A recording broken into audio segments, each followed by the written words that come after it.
மங்கை ஒரு கங்கை என மன்னன் ஒரு கண்ணன் என காதில் ஒரு காதல் கதை சொன்னால் என்ன?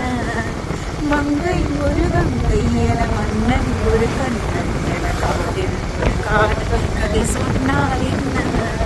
அத்தை மகளோ மாமன் மகளோ சொந்தம் எதுவோ பந்தம் எதுவோ சந்தித்ததும் சிந்தித்ததும் தித்தித்திட அம்மாடி நீதான் இல்லாத நாளும் வெண்மேகம் வந்து நீந்தாத வானம் தாங்காத ஏக்கம் போதும் ராசாத்தி முன்ன காணாத நெஞ்சு காத்தாடி போனாடுது பொழுதாடி போச்சு விளக்கேத்தியாச்சு பொன்மானி ஒன்ன தேடுது